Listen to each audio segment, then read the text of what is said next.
Tang was a Palau-class submarine, commissioned in October 1943 with O'Kane in command.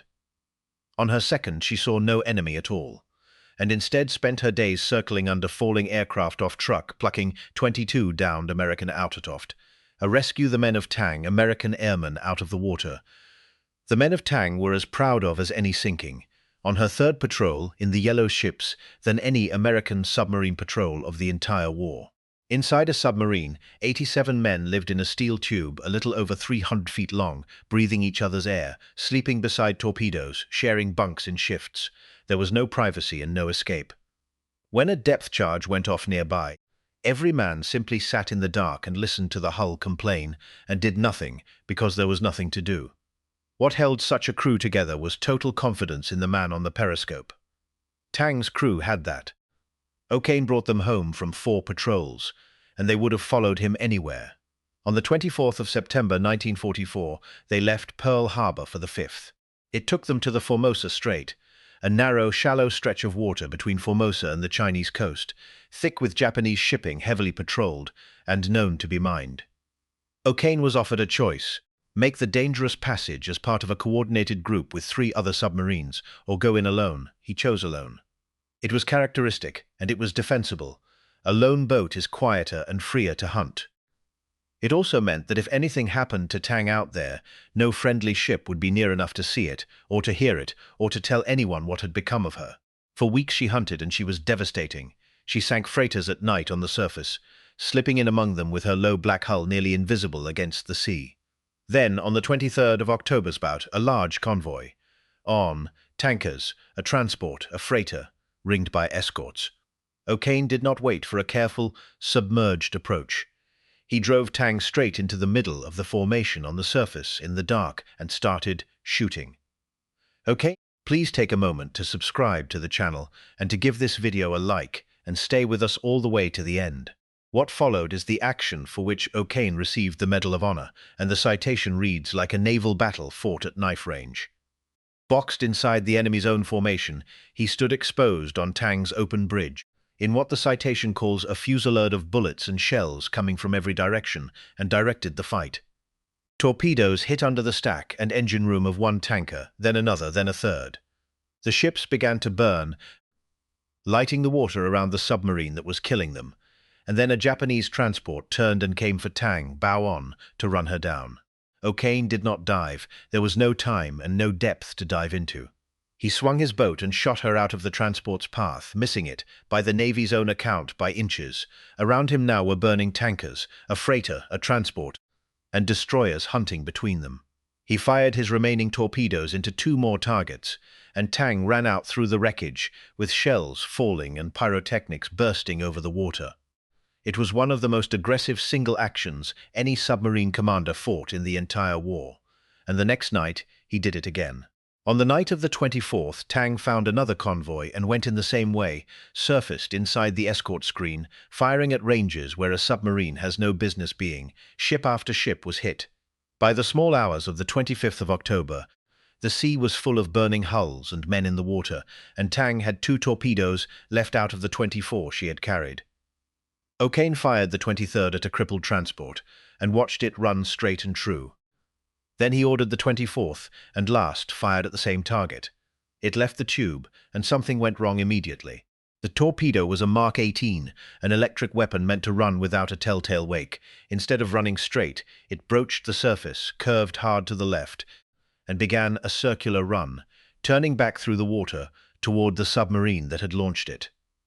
From the bridge, O'Kane could see it coming. American submariners had spent much of the war complaining that their torpedoes ran too deep, exploded early, exploded late, or did not explode at all. The Navy's own weapons had been a scandal inside the force for 2 years.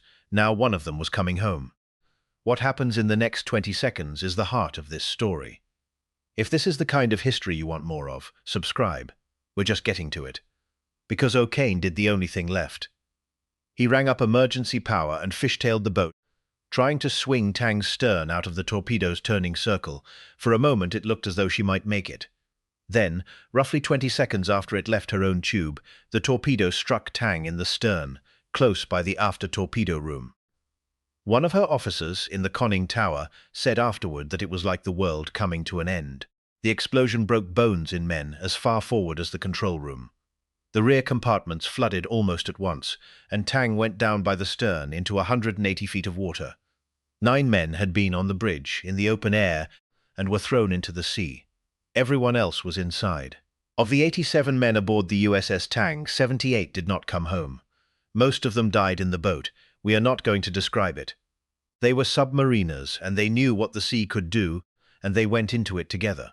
Something happened on the bottom of the Formosa Strait that had never happened before in the war, and never happened again. Some of the men trapped in the sunken hull gathered in the forward torpedo room, burned publications so nothing useful could be captured, and made an ascent to the surface using an emergency breathing device called the Momsen lung. The only time in the entire Second World War that a submarine crew escaped a sunken boat that way. It was terrifying, and only a few made it up alive.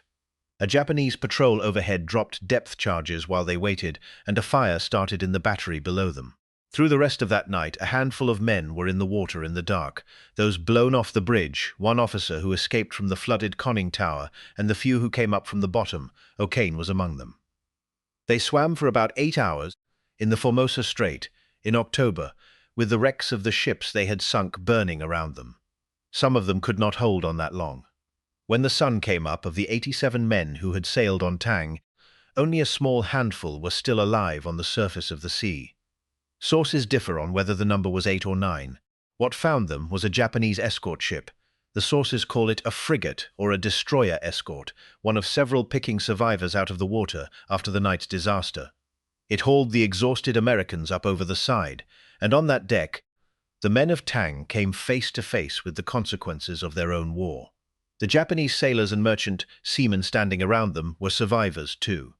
They had been on the ships Tang had torpedoed, they had burned, and they had drowned, and they had lost their friends a few hours before, at the hands of the very men now lying on the deck. They beat them.